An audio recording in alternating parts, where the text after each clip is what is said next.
Dukov Otto Keurig Sr., an important man in history, cut down before his time on a project for the Nazi army in World War II. His son Dexter, unaware of the sordid details of his father's murder, went to a university to continue his father's work. Dexter created a rabbit capable of speech in plain English. Not all were as impressed as Dexter. His girlfriend at the time held a press conference, making the issue public. A small activist group was formed shortly after this, attacking Dexter's lab and leaving him with no workspace.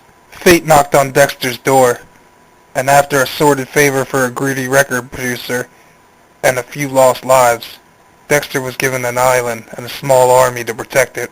A tiger was taken from the local jungle and forced to undergo the process that Dexter's father had created. Dexter attempted to sell the Tiger Man to the general responsible for his father's death. It did not go according to plan. The Tiger Man escaped the island and set out on his own. The operation expanded, and procuring the live specimens proved to be expensive. The goal changed to funding his research as Dexter created a heist crew and set them loose on Las Vegas in the most bizarre and public display to date of these stains on the evolutionary chart.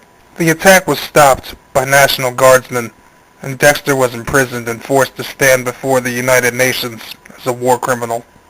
Dexter was found not guilty, thanks to a few favors owed to those who helped bring him in. Instead, he was given strict guidelines on how and what to create. Also, he was forced to turn in all of his findings.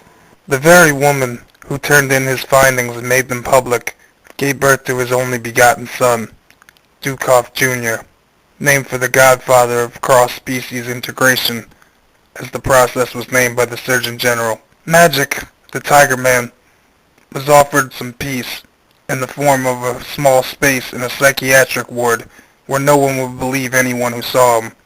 Dexter's new guidelines stated that the creatures could be made smarter, but in no way lethal. A simple guideline that he could not follow nonetheless.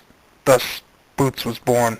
After an altercation between Dukov and Boots, the boy's mother took off with Dexter's only son for the United States, where he stayed for most of his adult life.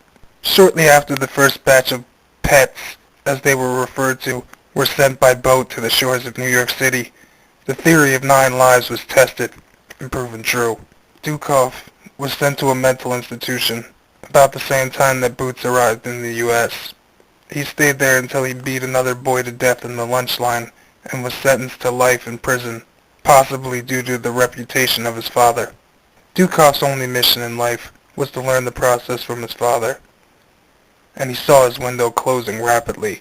He broke out of jail and used all of his cunning to contact the only man on Earth who may be able to help him, Klaus Van Buren, a former Nazi scientist who worked with his grandfather in inventing the process.